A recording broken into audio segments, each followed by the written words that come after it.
On vous entend plus, Rav Zerbib. Rav Zerbib, on vous entend plus. Ouais, il a dû enlever le... Rav Zerbib.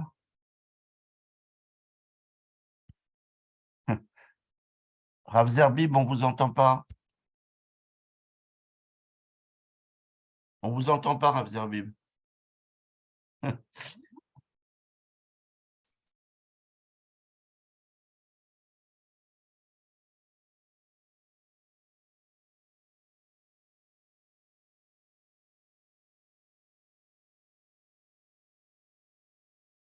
Rav Zerbib, on vous entend pas.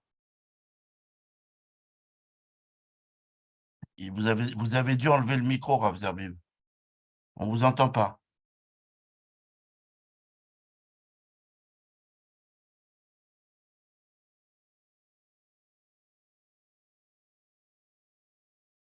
Allô, allô? Allô? Rav Zerbib,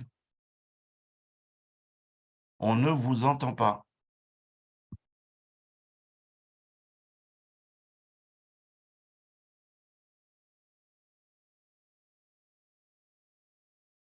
Je pense que personne n'entend.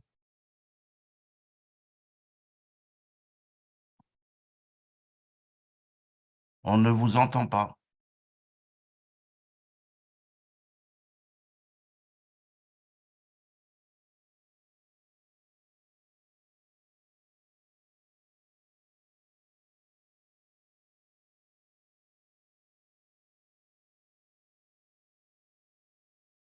Rav Zerbib, on ne vous entend pas.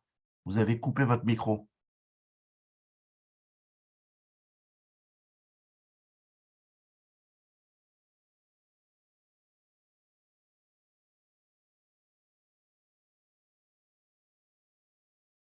Ah, moi, je ne sais pas quoi faire là. Rav Zerbib, Appelle-le peut-être par téléphone. j'essaie de l'avoir au téléphone, il ne répond pas. Ouais, bon, qu'est-ce qu'on va faire?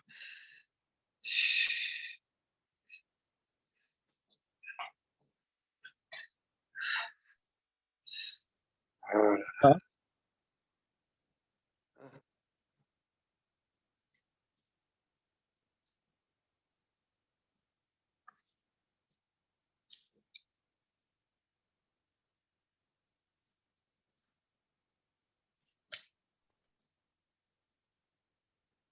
Alors, vous m'entendez là?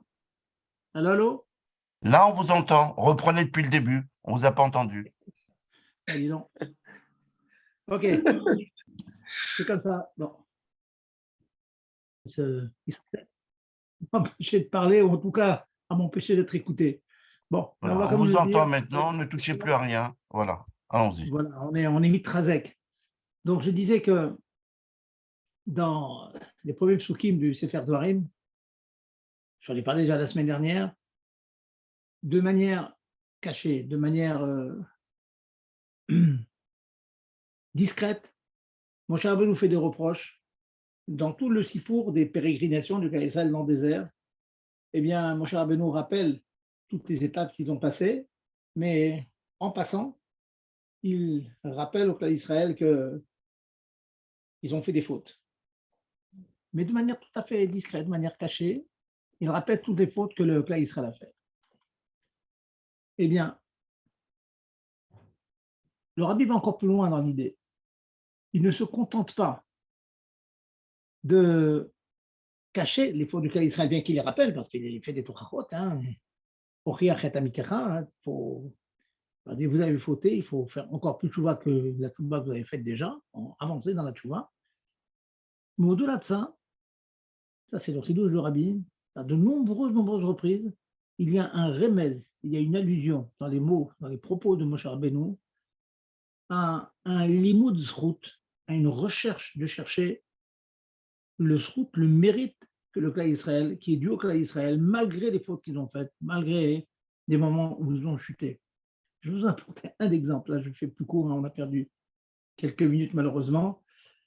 Je vous apportais un cas. Le premier passouk de Dvarim finit Vedi Zahav. Moshe Rabbeinu répète des noms des étapes du clan Israël. Il nous dit Rashi, Ochicham à la Hagel. Pourquoi cet endroit où ils se sont arrêtés s'appelle Vedi Zahav? Zahav, c'est l'or. Eh bien, il leur fait de manière cachée une réprimande sur le Hegel chez Assou Bishvil Rov Zahav. Ils ont fait le Hegel à cause de la quantité d'or qui était en leur possession. Chez Yalahem qu'ils avaient. Chez Nehemar, il apporte un pasouk Rashi dans Oshéa. Vechesef irbetila. Et j'ai abondé dans la quantité de kesef qui leur appartenait. Vezahav Assou les Baal. Et à cause de ça, eh bien, ils ont fait un service à Baal, des étrangers de la Vodazara, Barminan Chadu Shalom. Deux petites questions rapides. On sait très bien que le cas Israël, avec l'or qu'ils avaient ramassé dans le butin en passant la mer Rouge et de ce qu'ils ramenaient d'Égypte, ils ont pris cet or, ils l'ont jeté au feu, il y a un Hegel qui est sorti, ça tout le monde le sait. Qu'est-ce que Rashi a besoin pour me prouver en quelque sorte cette chose-là, que c'était l'or qu'ils possédaient qui a été la cause qu'ils ont fait à Vodazara, comme c'est marqué dans le passouk dans Shéar, Resefir Betila, Vezahav, Assou, les Baal. Et si on, ça c'est la première question, on n'a pas besoin d'un passouk dans Oshéa pour nous dire qu'on connaît bien l'affaire du Hegel, hein, du Vaudor, hein, de Hegel Hazab. Deuxièmement, si on regarde le passouk dans Oshéa, il semblerait qu'au contraire, dans les propos du prophète, il y a plutôt un limud zchut. Prenons le passouk tel qu'il marque, le mot à mot. Veresevir betila, vezav asou les Baal. J'ai abondé en cadeaux en leur donnant du kesef, et alors à cause de ça, vezav asou les Baal. À cause de ça, hein, ils ont fait Avodazara. En quelque sorte, on a l'impression que le prophète est en train de dire, c'est vrai que vous avez fauté, mais finalement, c'est parce que Dieu, dans sa grande bonté, vous a donné beaucoup, beaucoup d'argent, et la richesse, on sait qu'elle est en train de quelque chose. De cette preuve-là, le rabbi en déduit que même dans la première partie du passouk, il dit Zahav, Ochicham ala Hegel, il les a réprimandés, bien sûr, sur le veau d'or, Bishvil Rov Zahav chez Alahem. Mais ils l'ont fait à cause de l'abondance d'or qu'ils avaient, qui était en leur possession. Ça veut dire, c'est un petit peu comme si des parents gâtent beaucoup leurs enfants, ils tiennent absolument à ce que les enfants réussissent, et ils les gavent d'argent, de délices. Et après, on voit que malheureusement, ces enfants font des choses qui ne sont pas tout à fait recommandables. Quelque part, c'est un limou de route de dire oui, c'est vrai, mais ils ont été, comme on dit en français, comme des enfants gâtés. Gâtés veut dire abîmés. Ils ont été habillés par ce rov kesef ou rov zahav qu'ils ont reçu. Ça veut dire, c'est extraordinaire. Ça veut dire que finalement, mon cher Abou, il cherche un kavzrout. C'est-à-dire que je vous les avait laissés, si j'ose dire, dans la chaude moderne, dans la galère, dans la difficulté, dans la darkout, il n'aurait pas fait. Il n'aurait pas fait, il n'aurait pas eu tout cela, il n'aurait pas fait un veau d'or.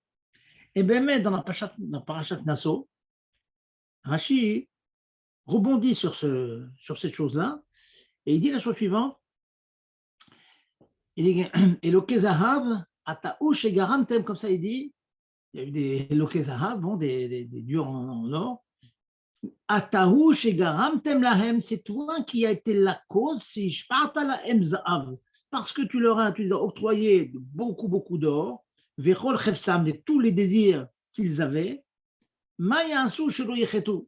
Qu'est-ce qu'ils pouvaient faire ne pas. Extraordinaire. En me disant, je ressens plus la chose. Qu'est-ce qu'ils pouvaient faire? Évidemment, c'est toi la faute, c'est toi le fautif dans l'histoire. Ouais, extraordinaire. Toi le fautif leur a donné un tas de biens, etc. Il fallait diminuer la chose. Hein. Alderech, Vaishman, Yeshurut, Vaibrat. Yeshurut s'est engraissé, ben, il s'est révolté. Eh bien, c'est que je vous fais en sorte qu'on ait moins de biens, eh bien, l'épreuve est moins grande. Alors, on peut beaucoup, beaucoup discuter là-dessus. Alors, qu'est-ce que ça veut dire? On ne va pas demander des brachot Hachem qui nous donne la richesse, l'opulence et tout. Non, il faut demander dans la vie qu'on soit tous riches, etc. Mais, quelque part, lorsqu'on voit des nissionotes, on voit des épreuves, on voit que des gens flanchent devant l'épreuve parce qu'ils ont beaucoup d'argent. Alors, ils rentrent dans des attitudes, quelquefois, de gava, de yeshut, sentiment d'eux-mêmes, et même quand ils aident les autres, mais je suis celui qui aide, je suis celui qui a réussi. Et bien, on cherche un casse-route. Oui, il a des défauts, certes, mais ces défauts viennent parce que le rôle d'abondance que Dieu a donné. Et ce Yesod, que le Rabbi nous rappelle ici, et regardez dans la Sikha, si je ne me trompe pas, c'est dans le Chelek Tetvav, si je ne me trompe pas, de l'Ikut Sirot. Le Rabbi rapporte plusieurs exemples de cela. Ça nous donne un Yesod dans l'approche que l'on a avec autrui. Cette approche de toujours chercher à être méquille lorsque l'on voit une attitude négative. Et si on fait une recherche sérieuse, vraie, amitite, des enfants qui n'ont peut-être pas tout à fait réussi dans leurs études, ce n'est pas forcément leur faute. C'est pas forcément leur faute. Avec tous les efforts que l'on peut faire dans le chinour, on voit que malheureusement, ils ont été mis parfois dans une classe qui n'était pas la bonne pour eux. Ils avaient certains dons, certaines kishronotes, et puis on les a mis dans une boîte qui n'était pas celle où les kishronotes ou les dons pouvaient se développer.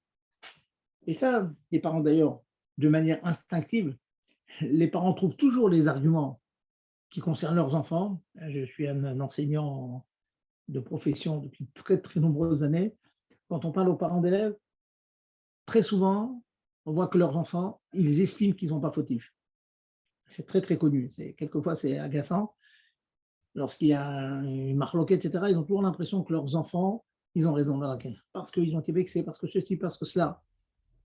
C'est bien. Il faut faire ça pas seulement avec ses enfants, il faut faire ça avec le peuple Israël. Chercher le cas de ce route. Chercher pourquoi il a fait ça. Et ça change, sachez que ça change toute la vie. Toute la vie est autre si on se comporte comme ça. Une personne, une dame qui a, on va dire, un mauvais caractère. Allez, le mauvais caractère. On a du mal à s'attacher à elle, à l'aider parce qu'elle a un mauvais caractère, elle fait des remarques, etc. Eh bien, si on cherche, très souvent, on verra que c'est la suite parfois, d'une enfance malheureuse, de parents qui étaient froids, qui n'ont pas su le rapprocher, qui n'ont pas su témoigner même qu'ils avaient de l'amour pour leurs enfants, mais ils n'ont pas su la témoigner, ils n'ont pas su l'exprimer. Hein. Il y a eu peut-être de l'amour, mais comment dire, en français, on dit il y a eu beaucoup d'amour, mais pas de marque d'amour. C'est un amour qui était resté à l'intérieur, mais on n'a pas exprimé, on n'a pas suffisamment embrassé ses enfants, pris dans les bras, leur dire combien on les aime. Donc, c'est un grand enseignement pour nous de toujours rechercher. Vous allez me dire, c'est facile à dire, je vous l'accorde, c'est facile à dire et difficile à faire, mais c'est quelque chose qui existe, quelque chose qui est très fort dans l'attitude du juif et dans tout ce que l'on voit autour de soi. Trouver le côté bon qu'il n'y en a personne. Et on a vraiment l'exemple, on parle toujours du Rabbi, on a vraiment l'exemple du Rabbi.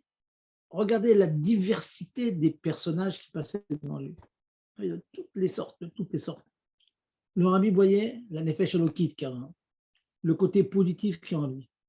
Maintenant, qu'est-ce qui a fait que maintenant il a une attitude, et encore pour l'instant un peu loin de la Torah, il peut avoir un caractère difficile. C'est pas un ben chevra, il peut être dans la chevra. Rabbi, regardez toujours ce que l'on peut tirer de bon d'un juif. Et bon, Hachem, il a réussi beaucoup de gens de divers milieux, de divers caractères, de diverses tendances. Il savait les mettre là où il fallait. Ça, c'est la force d'un chef, d'un manhig, on dit maintenant un leader, un mot très à la mode chez Chabad, le leadership, leader. Un leader, c'est quelqu'un qui sait voir dans chacune des personnes sur qui il peut avoir une influence, comment tirer le meilleur de lui. Il y en a un qui a un tempérament de courir derrière les mitzvot, mais pas forcément d'ouvrir un livre. Il y en a d'autres qui ont une tendance à ouvrir un livre, mais pour les bouger et faire des massim tovim, c'est plus dur. Il y en a qui ont les deux, il y en a qui n'ont aucun.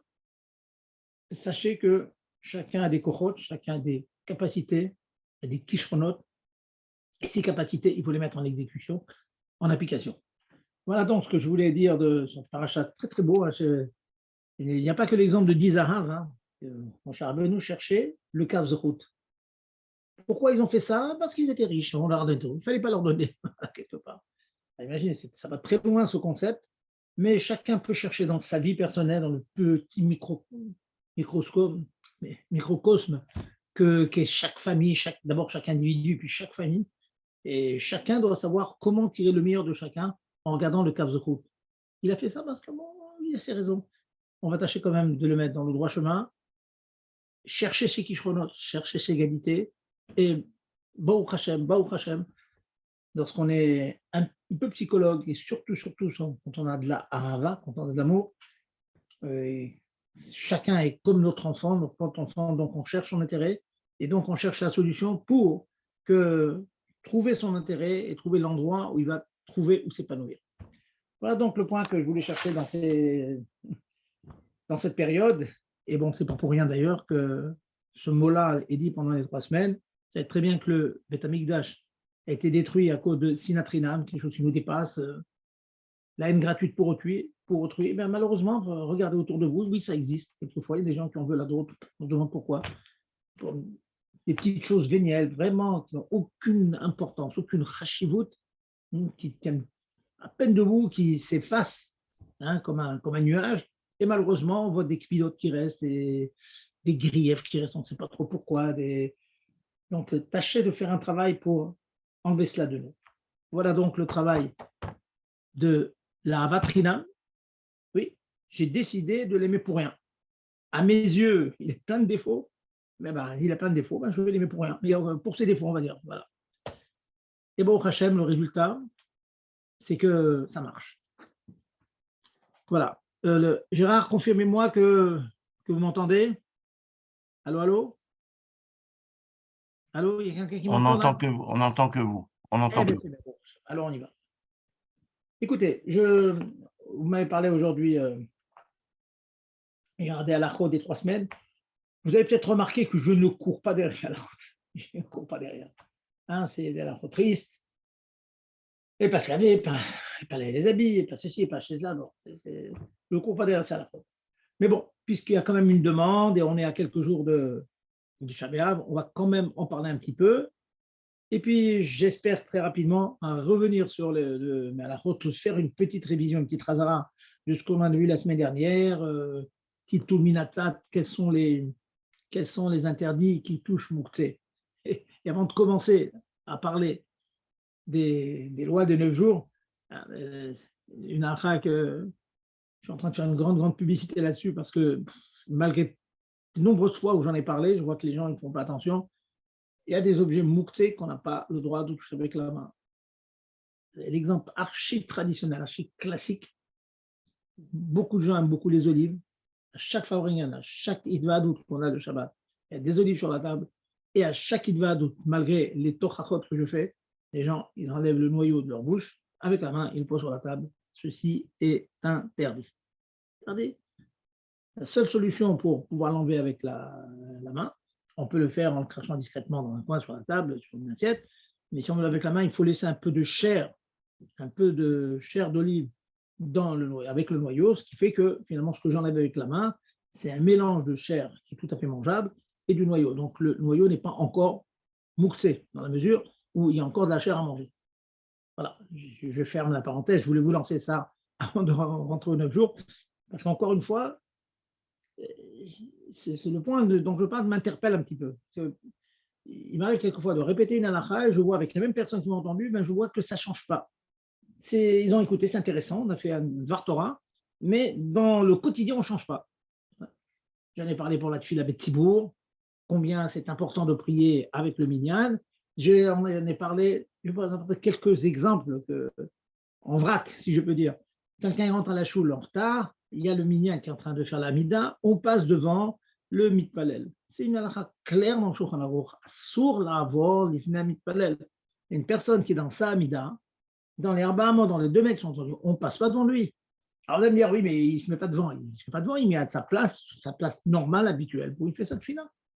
Donc, si au prix d'attendre 5 ou 10 minutes à l'entrée de la choule, avant de passer devant tout le monde, eh bien, c'est le prix à payer. Voyez encore une fois, alors pourquoi je répète encore ça?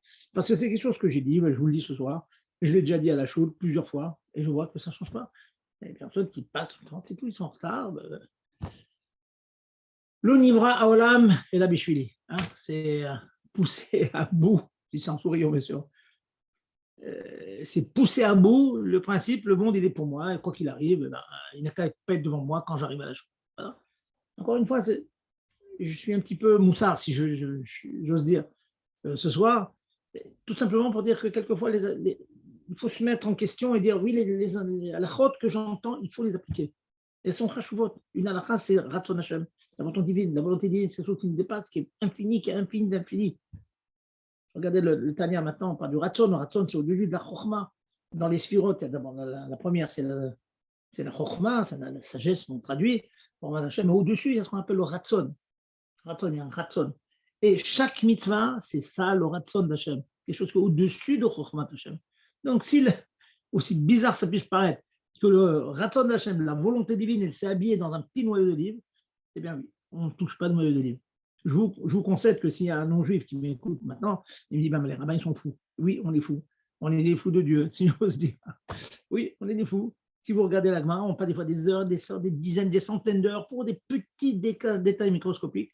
Et je vais vous dire que c'est ça la force du cas d'Israël. Si le cas d'Israël dépasse les autres nations, qui sont plus chacham, chacham benavon, kato batora, c'est un peuple chacham, intelligent et navon et lucide, trouver une bonne traduction, c'est parce qu'on rentre dans ces détails qui quelquefois nous sont un peu agaçants. Oh là là, je ne suis pas arrivé à ce niveau-là. Ben non, chaque juif peut et doit arriver à ce niveau de faire attention à tous ses gestes, aussi bien de toucher une petite olive insignifiante que, bien sûr, faire les grands principes, les grandes valeurs juives, le respect des parents, le respect de Shabbat, etc., etc. Voilà donc que je voulais exprimer à quelques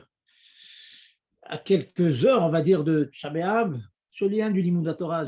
Un de des nouveaux habitants de notre région, il m'a apporté une lettre claire du Rabbi, c'est une sikha claire du Rabbi. Il dit qu'une des choses qui va être Mézarez via Tchad Mashiach, c'est quelque chose qu'on entend moins, en général, que c'est Mézarez, Vatem Teluketu, Kol Echad Vechad Ben Israël, vous allez cueillir chaque âme qui est perdue dans le monde, et c'est ça qui va amener Mashiach. C'est ce que l'on entend. Chez nous, c'est ce qu'on entend. Il faut absolument aller aux quatre points cardinaux, il faut aller au pôle Nord, au pôle Sud, partout, et récolter les étincelles, et récolter les âmes juives. Eh bien, dans cette Tichal Rabbi, ce qu'il faut faire, c'est étudier la Torah. Ce qui amène Mashiach, ça fait très, on va dire, l'idvak, ce que je vous dis. Ben oui, une sikha claire du Rabbi. Est-ce que ça veut dire ça? C'est en contradiction avec le début? Pas du tout. Zévezégorem. Oui, il faut ramener le cas d'Israël. Oui, c'est notre mission. Oui, les Chabad sont là pour implanter un Bet Chabad aux quatre coins du monde, dans les montagnes, dans les vallées, dans les déserts, partout. Mais aussi, il faut dans tous ces endroits étudier Torah, Torah et Torah. Et chaque halakha que vous apprenez, elle vous ajoute quelque chose, elle vous enrichit, elle vous met de la gdusha, elle vous met de la sainteté dans le corps. Voilà. Commençons donc les quelques halakha. Donc, venons, après cette introduction, on va revenir rapidement, je ne vais pas trop allonger là-dessus. Ensuite, je vais écouter vos questions. Quels sont les interdits de cette période? Les classiques, vous les connaissez toutes. Depuis le Rosh Chodesh, on n'achète pas de vêtements nouveaux, surtout des vêtements chashuvim, une veste, une robe pour une femme, etc. Si maintenant on est amené à acheter des vêtements qui ne sont pas chashuvim, comme des sous-vêtements, etc., bon, si on en manque, on n'a pas, on peut racheter, vous voyez. Par contre, tout ce qui est vêtements chashouv, on n'achète pas. Et essentiellement, la raison, c'est au-delà du lien de la simcha, c'est que normalement, en théorie, en potentiel, on devrait faire un Shechianu. On ne fait pas Shechianu dans cette période. Voilà. Encore une anahaga que l'on a, c'est pas absolu, mais c'est une anahaga, c'est une coutume, on va dire, ne pas déménager pendant cette période. Ce n'est pas une période favorable pour un déménagement. Alors vous allez me dire maintenant, dans certains endroits, vous devez quitter votre maison à telle date pour aller ailleurs. S'il faut, il faut. Ce n'est pas un issour, mais on évite de le faire, sauf en cas de grand besoin. Le issour le plus difficile à respecter, c'est bien sûr le inyan de laver les habits. On ne lave pas les habits et c'est très embêtant pendant cette période. Mais je vais vous dire les exceptions. Les exceptions, c'est pour les enfants. Les enfants ne peuvent pas garder le drap propre, donc il est normal qu'ils en salissent beaucoup, il faut les laver. Vous me demandez en général à quel âge.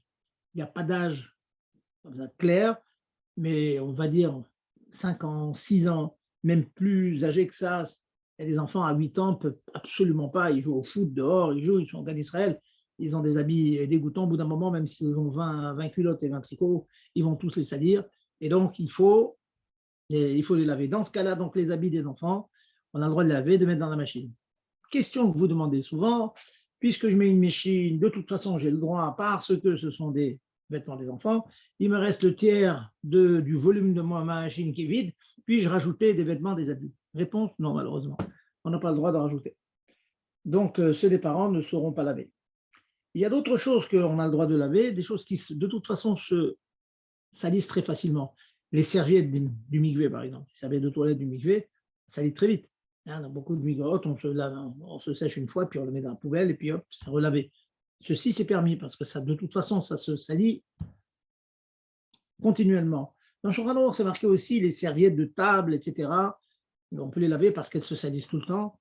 Je ne sais pas si c'est tellement d'actualité, parce que les serviettes de table, je ne connais pas beaucoup de familles de nos jours, sauf exception, qui utilisent des serviettes de table en tissu. Maintenant, c'est le jetable, c'est bon, donc c'est plus tellement d'actualité. Mais une personne qui est macpide à table d'avoir des serviettes de table et donc qui se salissent perpétuellement, on a le droit aussi de les laver. Maintenant, une question qui est aussi beaucoup demandée. Ok, très bien, on a compris, on ne lave pas les vêtements. Eh bien, il se trouve que j'ai 20 culottes et 20 tricots et 20 chemises, ils sont toutes sales. Voilà. Ou parce que je les avais tout préparés avant, mais bon, tout est sali, ou bien il y a eu une catastrophe, il y a eu l'eau qui a coulé à la maison, tout ça. Qu'est-ce qu'on fait dans ce cas-là? Il est clair qu'il y a un concept qui s'appelle kavod abriot. Ça veut dire quoi, kavod abriot? Le respect de la personne humaine. Il est clair que si tous les habits que l'on a, il y a eu un honnête, il y a eu un accident, un cas de force majeure, où c'est sali, il n'y a pas aucun choix, on lave. J'ai vu des cas, des garçons qui sont à la yeshiva, ils sont à la montagne, ils viennent, ils rejoignent la maison à la fin du seder, et puis il se trouve qu'ils arrivent un jour ou deux avant Tchar B'Av, et tout est sale. Quoi faire? Bon, ce sont des cas d'exception. Je dis souvent aux parents, écoutez, dans ce cas-là, c'est davantage permis d'aller lui acheter une culotte ou deux et un tricot ou deux, plutôt que de les laver. Mais si maintenant tout est sale, on ne peut pas imposer à des garçons de 10, 15 ou de cet âge-là de mettre des habits sales, c'est clair. Donc, il y a des cas d'exception, mais il faut savoir que c'est Bélit Vrera, parce qu'il n'y a pas le choix. Comme il n'y a pas le choix, on permet. Mais il faut tâcher de faire en sorte d'être suffisamment rigoureux avec soi pour pouvoir avoir suffisamment de tenue pour tous ces jours-là. Voilà. Bon, c'est des choses que vous connaissez, mais bon, il faut les répéter. On m'a posé une question, ça peut vous intéresser aussi. Est-ce qu'on offre des cadeaux? Quelqu'un veut faire un cadeau, il y avait un vort, ou un homme, bon, allez, il ne faut pas que ça arrive, mais ça arrive malheureusement. Voilà, un homme qui s'est un petit peu, on va dire disputé, enfin, il y a eu un moment d'échauffement avec son épouse et il voudrait lui faire un joli cadeau. Oui, c'est sûr pour Shalom Bayit, il a eu le droit de lui faire, j'ai envie de vous dire, allez, un petit brillant, la malo. Ah, pourtant un brillant pendant 9 jours, il y a 9 jours, oui, si c'est pour Shalom Bayit, on a le droit. Donc sachez qu'il n'y a pas une interdiction formelle d'acheter un cadeau. Vous voyez, une raison formelle. C'est mieux d'éviter, mais s'il y a une raison sérieuse pour cela, eh bien, on a le droit de le faire. Bien que pour un Havel, vous connaissez cette halakha pour quelqu'un qui est en deuil pendant l'année de Velout, on ne lui fait pas de cadeau parce que le cadeau s'appelle Sheilat Shalom. C'est comme si on lui disait un grand bonjour très chaleureux. Et ce bonjour très chaleureux, on ne le fait pas pendant l'année de Havelout. Et c'est la raison pour laquelle, j'ai eu l'occasion de vous le dire, nous avons le minag de ne pas, c'est une halakha, c'est pas seulement un minag, de ne pas faire de cadeau à un Havel pendant Purim. On n'envoie pas Mishloach Manot pendant Purim à un Havel. Vous voyez, donc ça va loin. Le Havel, lui, peut envoyer à d'autres personnes, mais nous ne voyons pas au Havel. C'est un issour qu'on contourne en général en envoyant, on va dire, à la famille, aux enfants, au mari. Voilà. Si c'est la femme qui est en deuil, bah bon, on enverra au mari, bon, les gens comprendront qu'en fait c'est pour la femme, ou l'inverse, vous voyez. Mais pour vous dire que c'est vrai que le cadeau, en principe, est un peu antinomique avec le concept de Havelout. Mais en tout cas, pour les 9 jours, s'il y a besoin, on peut permettre.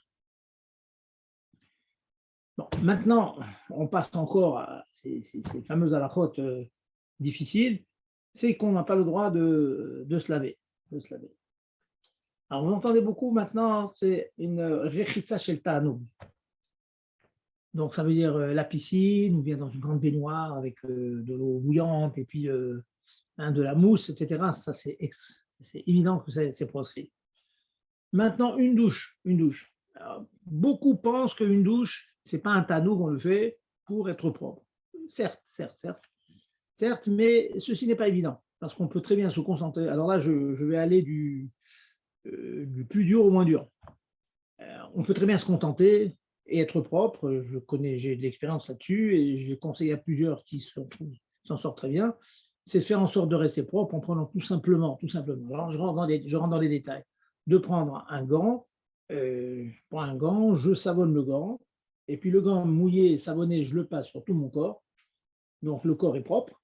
Il n'est pas rafraîchi, il n'y a pas le plaisir, on va dire, de la douche, mais le corps est propre. Et puis je remouille le gant, j'enlève le savon dedans, bien mouillé, je le repasse 2 ou 3 fois sur le corps, et puis le corps est débarrassé du savon qu'il y avait sur lui, et donc on est propre sans avoir eu de tabou. Voilà. Mais je constate que, je ne veux pas dire malheureusement, je constate que beaucoup de gens se permettent beaucoup en disant que oui, une douche, c'est certains permettent parce que ce n'est pas un plaisir, il faut être propre, etc. Moi, je prétends qu'on peut être propre sans passer par le plaisir de la douche, d'autant plus que j'ai dit à plusieurs personnes qui se douchent comme ça sans précaution, je leur dis donc en 2 mots, pour toi, les 9 jours et toute l'année, aucune différence. Toute l'année, tu prends ta douche avant le mikvé, pendant 9 jours, tu prends ta douche, normalement, avec savon et d'eau chaude. Donc, il n'y a aucune différence. Alors, le mot du Shulchan Aruch, En Rochtim, c'est difficile, vous voyez, il faut quand même marquer le coup. Au moins, on va dire faire une douche froide, au moins, pas avec de l'eau chaude. Et si la douche froide est insupportable parce que c'est trop froid, prendre une à peine tiède pour soit glacée, mais au moins ne pas avoir le plaisir. En deux mots, notre avoda en ce moment-là, c'est sentir qu'il y a une différence, sentir qu'on a un tsar. Ouais. Alors vous allez me dire, maintenant on est dans une période, c'est la simcha, Mishenir Nasa, vous connaissez tous le mot, Mishenir Nasa, Memaetin Besimcha, dès que rentre le mois d'Av, on est Memaet mot à mot, on diminue la simcha. Le mot chassidique connu, c'est de garder les mêmes mots avec une autre signification. Mishenir Nas, dès que le mois d'Av rentre, Memaetim, on diminue quoi? Virgule, on met sous-entendu, le tsar, la galoute, la raveloute. Comment? Bessimcha par la simcha. Donc ça veut dire qu'au contraire, on nous encourage à être Bessimcha. Tov, Yachar. Oui, il faut être Bessimcha, il faut étudier plus, il faut sentir vraiment Pikoudé Hachem. La Torah, c'est Pikoudé Hachem. Yesharim sont droits, mais ça me prélève, réjouissent le cœur. Tout ça, c'est vrai. Mais quand même, faire une petite différence entre ces 9 jours et l'année, c'est une excellente chose. Sentir qu'on est en galoute. Hein, un petit tsar goufni, c'est pas si mal dans notre génération de gâterie, il faut dire, hein, d'abondance. Baruch Hashem, on ne pas se plaindre.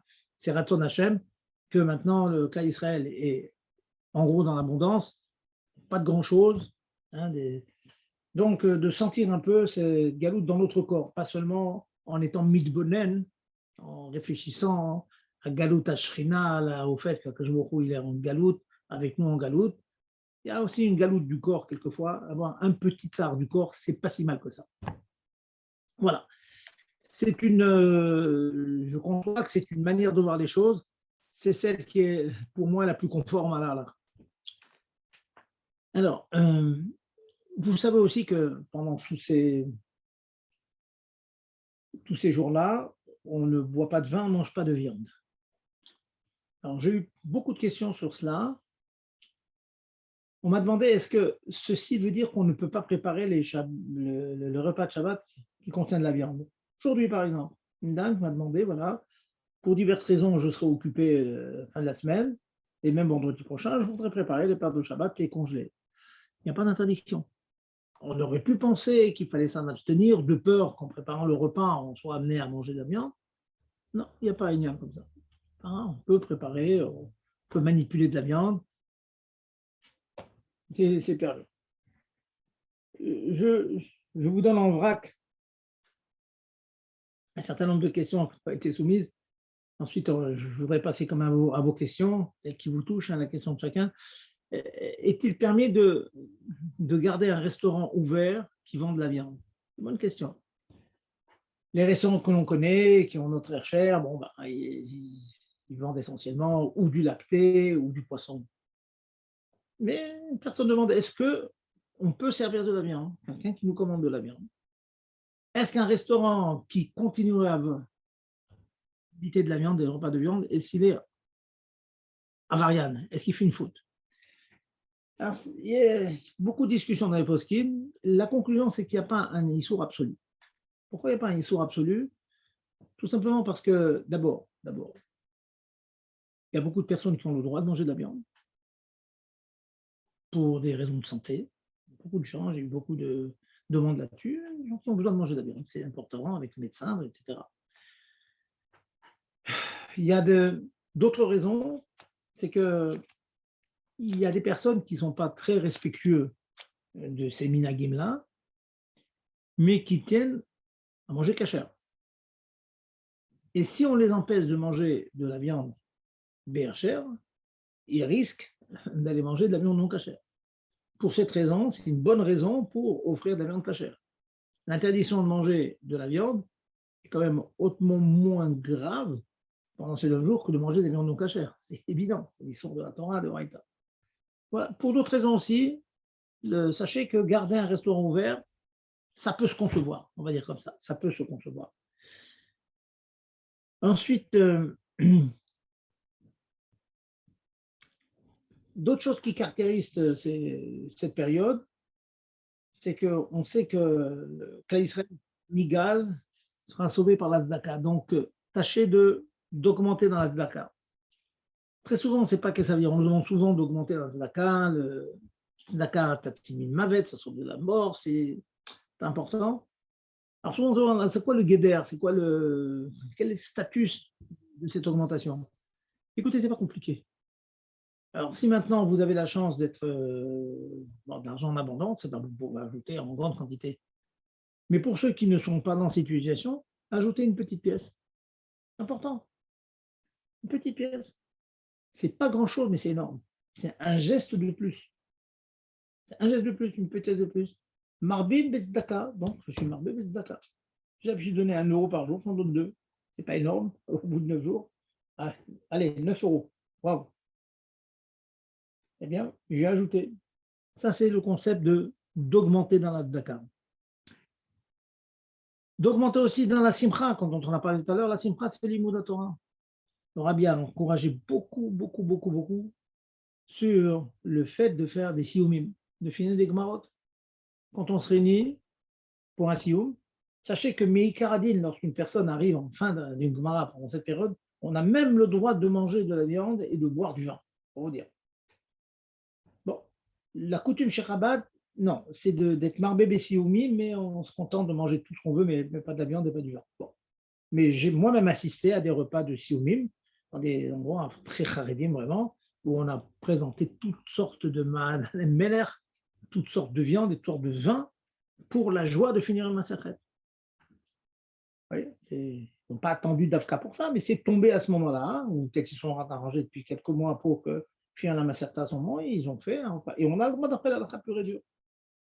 Ce n'est pas notre coutume, mais on y a droit. Tout ça pour vous dire que l'impact de la Torah, le fait d'augmenter dans la Torah, c'est tellement énorme que ça peut aller au-delà de ses coutumes de tristesse, de avelout, de ne pas manger de la viande ou du vin. Donc, augmenter dans Tzedaka, augmenter dans Torah. Parfois pas facile, un petit peu. Certains ont raté un Rambam, ils ont un Rambam en retard, ils rattrapent le Rambam. Ça n'a pas pu terminer Chitat, ça peut rester sur le strict minimum chez nous Rabat, il rattrape le retard. S'il n'est pas en retard, il ajoute un petit peu une petite Mishnah, un petit quelque chose. Voilà donc, brosser le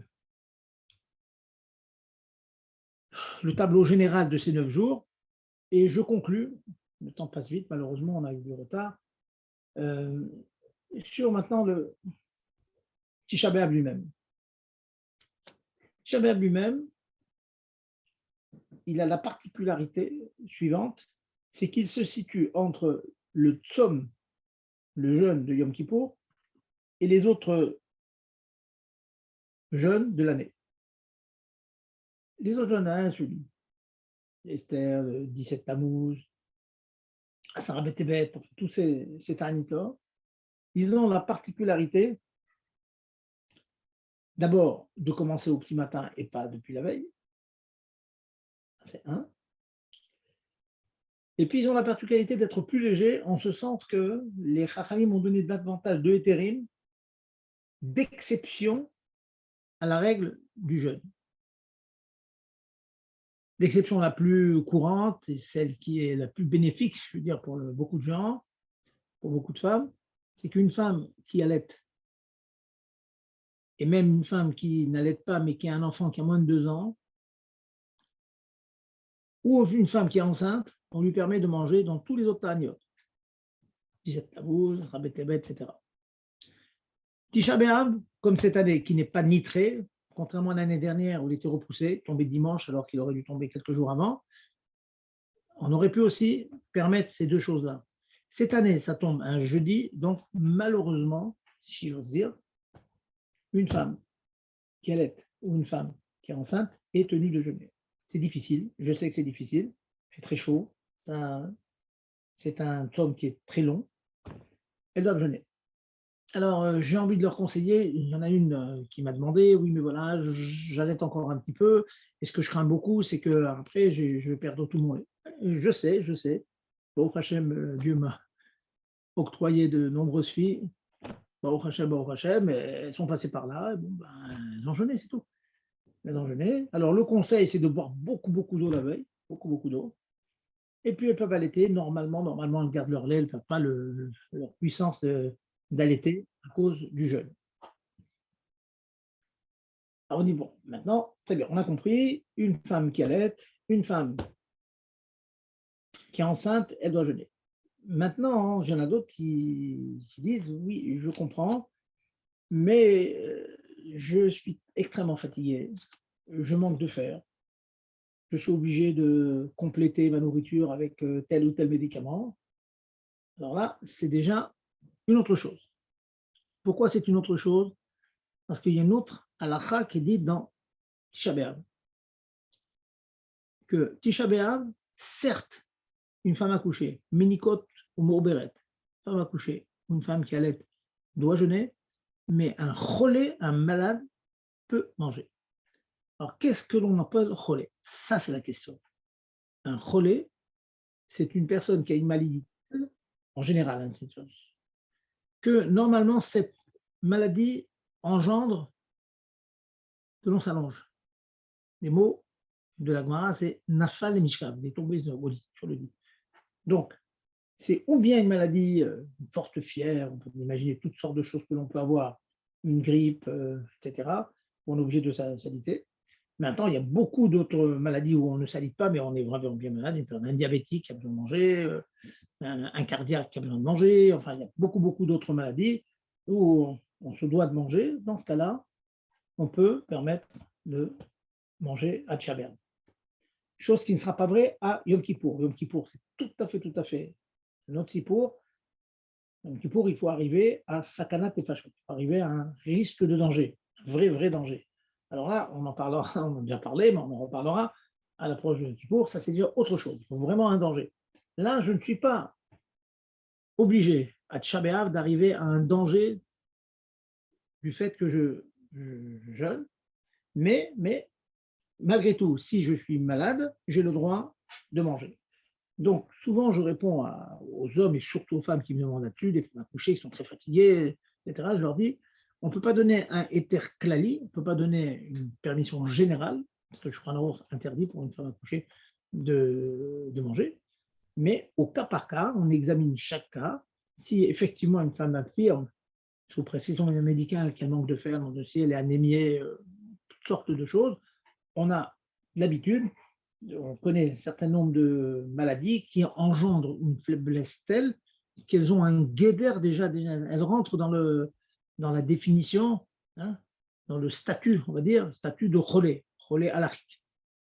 Mais c'est au cas par cas, encore une fois. On ne peut pas dire, voilà, moi, je suis fatigué, je mange. Non, ce n'est pas comme ça. Il faut chaque fois, très souvent, j'attends le jour de Tchá B'Av pour donner le éther. Parce que très, très souvent, sachez quand même qu'une personne fatiguée comme cela, à qui il m'est arrivé de conseiller de rester pratiquement la journée couchée, elle tient parfaitement le jeûne. Surtout si vous avez la chance dans votre maison qui est un peu réfrigérée avec une petite clim, on ne suffoque pas de chaleur, on tient parfaitement. Maintenant, quelquefois, j'ai eu des questions du type, oui, moi je m'occupe du Reder, et moi je m'occupe du GAN, et moi je m'occupe de ça, il fait très chaud, et donc je suis épuisé, et donc je dois manger.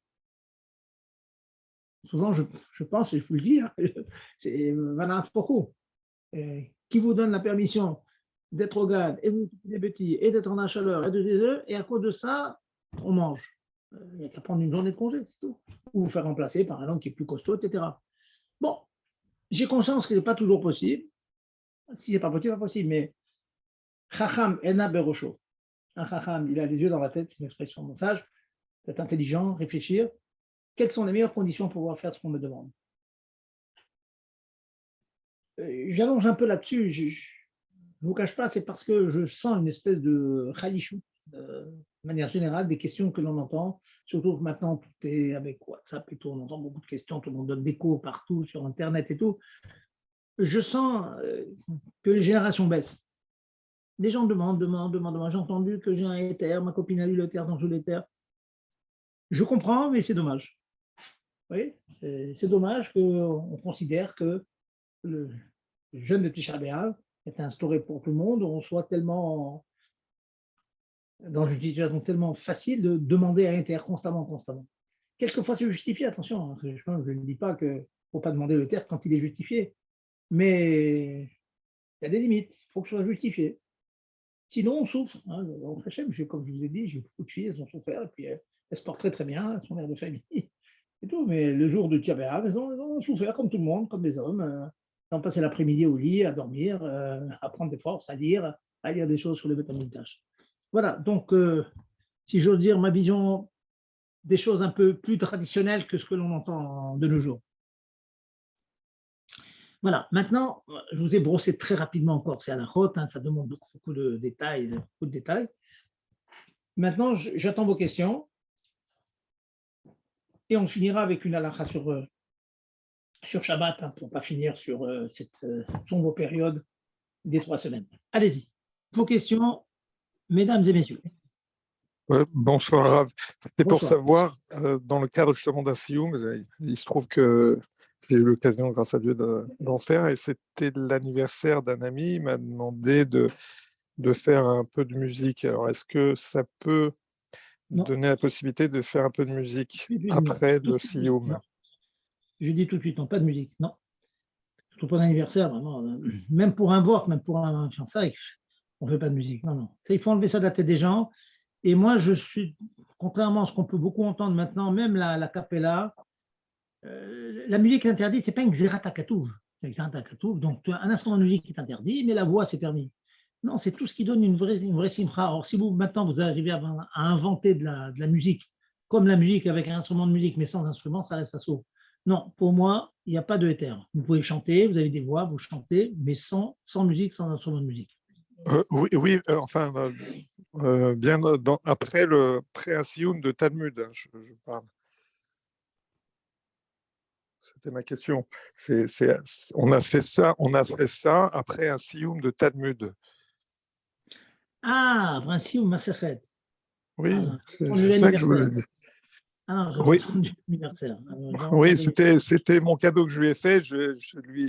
On a fait le sioum de Makot, on l'a fait bien dans les normes. Et après, voilà, on a chanté chez Ibané Bet Amikdash. Très bien, très bien. Non, non, je reviens un peu sur ce que j'ai dit. Je parlais de manière normale, anniversaire et tout. Bon, maintenant, c'est vrai qu'un sirop de Masechet, comme j'ai dit tout à l'heure, d'après le din pur et dur, on pourrait manger de la viande et s'ils sont vraiment des issourim, ça, la viande et le vin, c'est marqué dans la Gemara, ça. Vraiment des issourim qu'on permet.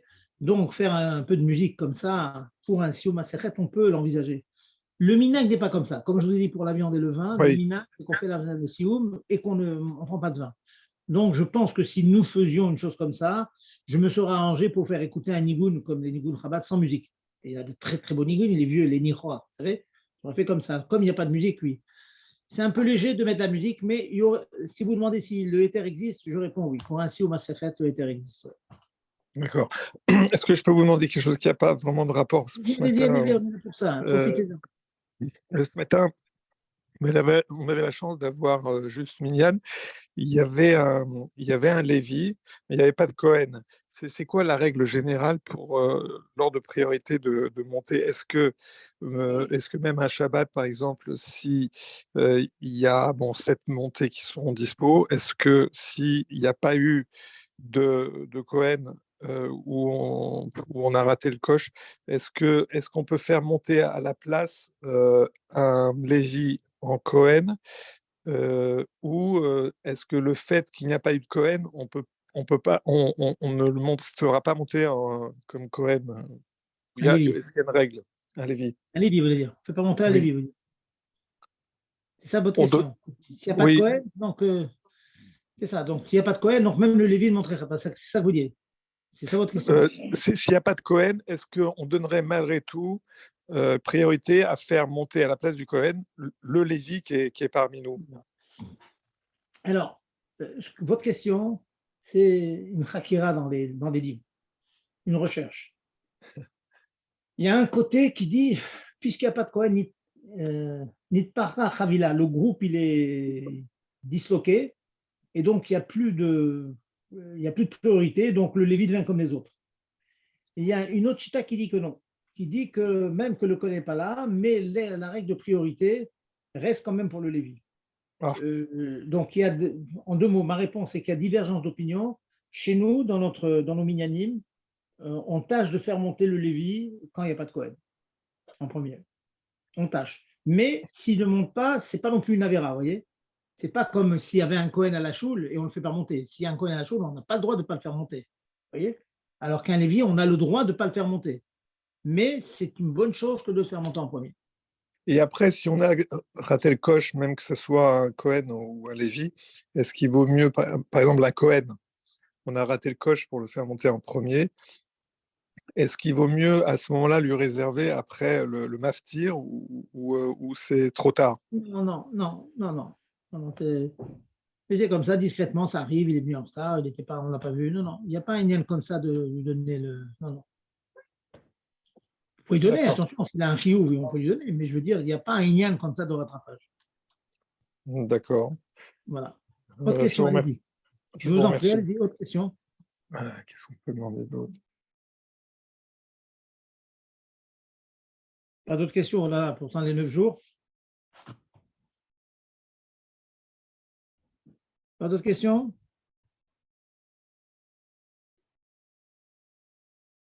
Non?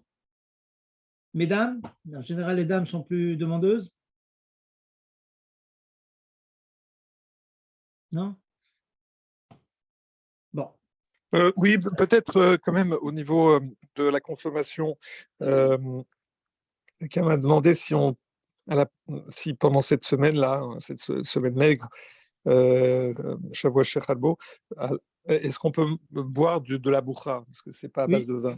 oui, c'est le vin seulement qui est interdit. D'accord. Les raisins ne sont pas interdits. Bon, Non. le jus de raisin, On s'abstient. On s'abstient. On s'abstient. d'accord. Tout ce qui est dérivé, mais le vin lui-même, il n'y a aucun problème. Et quelqu'un m'a dit le poulet, c'est pas vraiment de la viande. Alors, moi, je L'eau dis, c'est mis. L'eau nachon. Mange pas de poulet non plus. D'accord. Ok. Bon, bah, c'était une petite question. Voilà. Ok. Oui, En vous remerciant. Istalek Nasafek, hein, c'est connu, il faut enlever les sfekot, un choubo des sfekot. Très important donc de se débarrasser de tous les doutes qu'on peut avoir. Bon, s'il n'y a pas d'autres questions, je vais vous rappeler 2 ou 3 à la faute avant de conclure, hein, pour rattraper le petit quart d'heure qu'on a perdu sur Ilkhot Moukté. Donc, la semaine dernière, j'ai commencé à parler de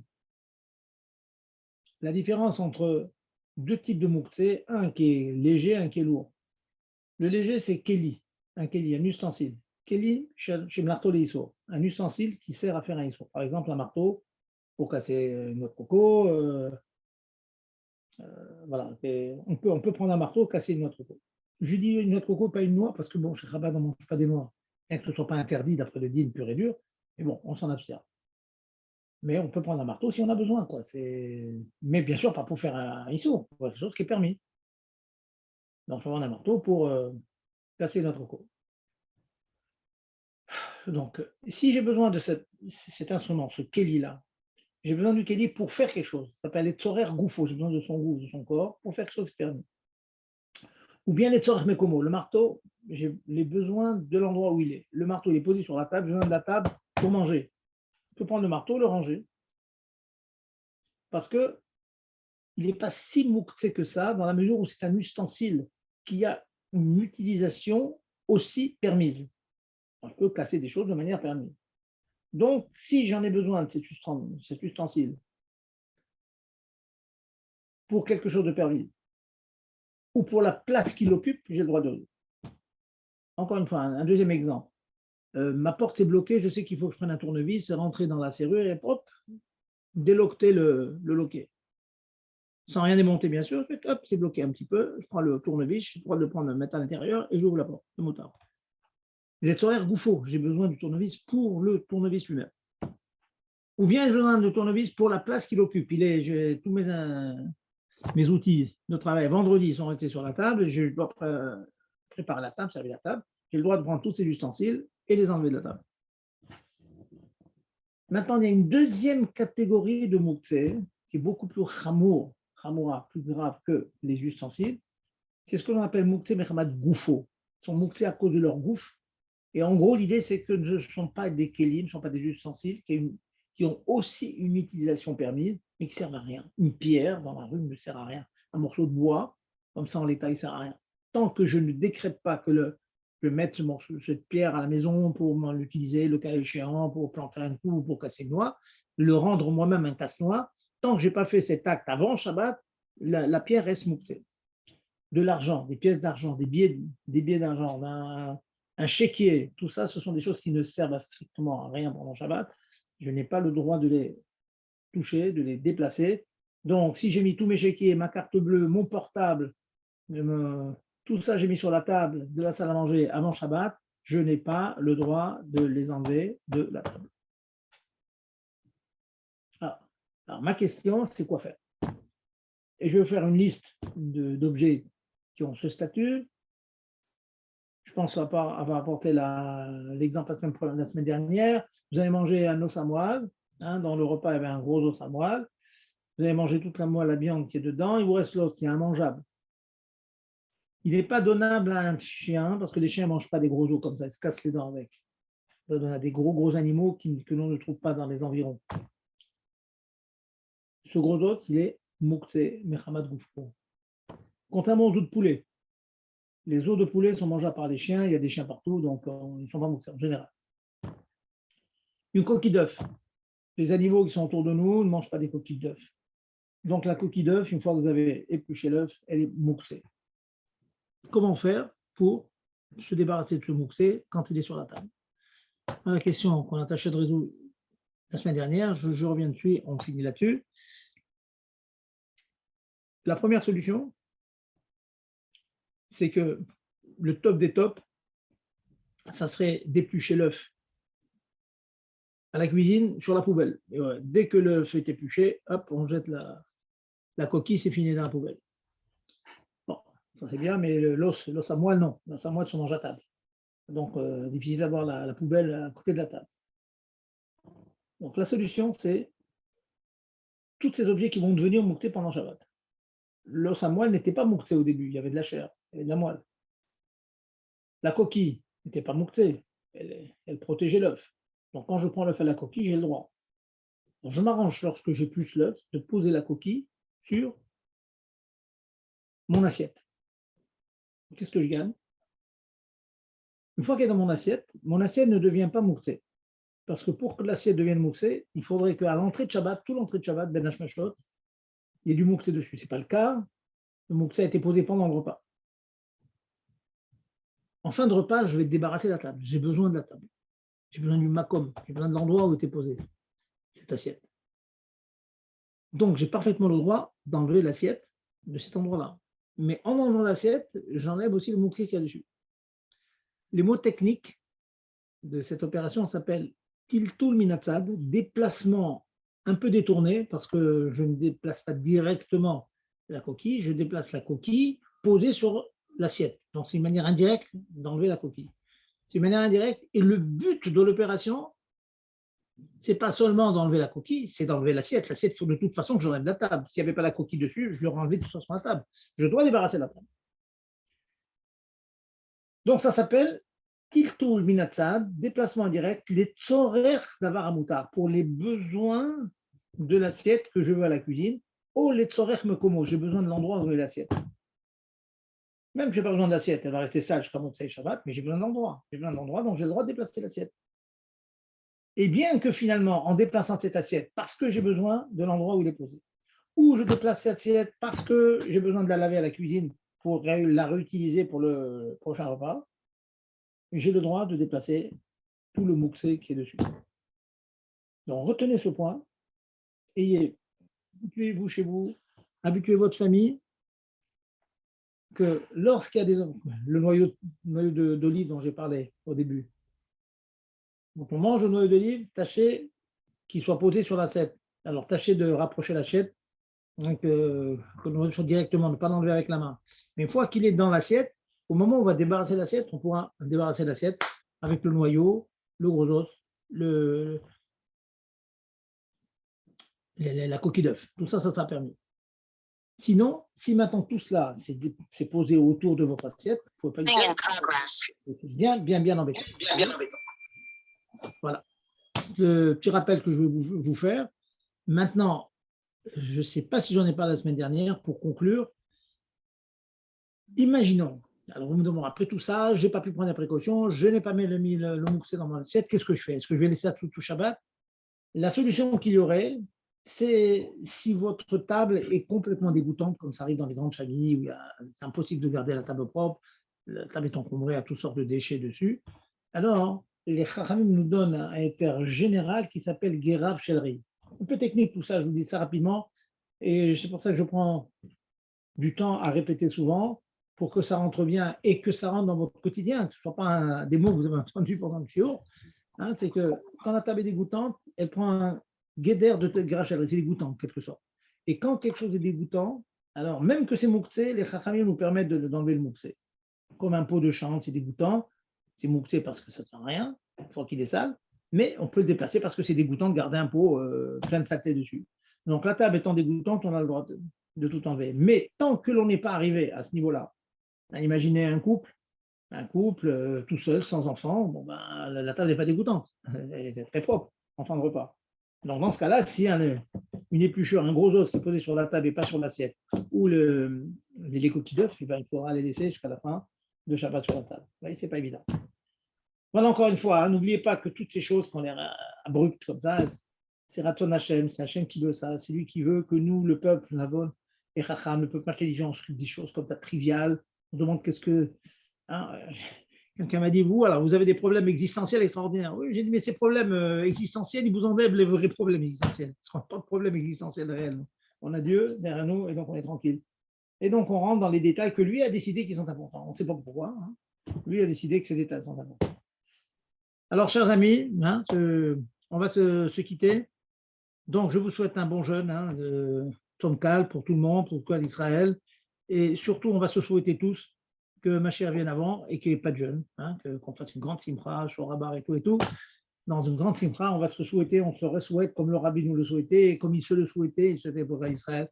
On espère de notre chaîne qu'on puisse continuer à la suite. Les shiurim à Yerushalayim repoussés, il n'y a pas de place. Vous allez voir, Hachem fera un Ness, Israël, Amen. partout dans le monde, il aura de la place à Jérusalem. Amen. Voilà. Amen. Rav, Oui. s'il vous plaît, pour une personne qui est assez malade et qui a besoin de boire suffisamment et qui prend des... comment ça S'il est s'appelle? malade, il a le droit. Mais je vous conseille qu'il demande au Rav, qu'il appelle le Rav, qu'il explique au Rav sa maladie, pourquoi il a besoin de boire. Mais si c'est quelqu'un qui est malade et qui a besoin de boire, il a le droit. Oui, et surtout qu'il a besoin de boire pour prendre ses médicaments, hein, 3 fois par jour. Et je vais vous dire, s'il est malade, si c'est vraiment je sais pas, c'est des médicaments pour le cœur et tout, bon, c'est qu'il est vraiment malade. Ça, il a le droit de manger. Maintenant, il y a des personnes qui prennent beaucoup de médicaments, mais pas forcément qui sont malades, vraiment malades, pour d'entretien. Ça, la solution pour les prendre sans casser le jeûne du tout, c'est de prendre avec un peu d'eau, mais faire en sorte que l'eau n'ait pas un bon goût. Vous ajoutez un petit peu de sel ou je sais pas, un produit qui fait que l'eau n'ait pas un bon goût. Elle ne sera là que pour aider la déglutition du médicament, mais sans vous apporter le profit de l'eau. Voilà. Ça, ça s'appelle, vous avez jeûné entièrement. Vous voyez. Maintenant, Juste une précision, c'est une personne qui a mal au rein. En général, il est relais et donc il a le droit de boire et de manger. Et quelle quantité d'eau, s'il vous plaît?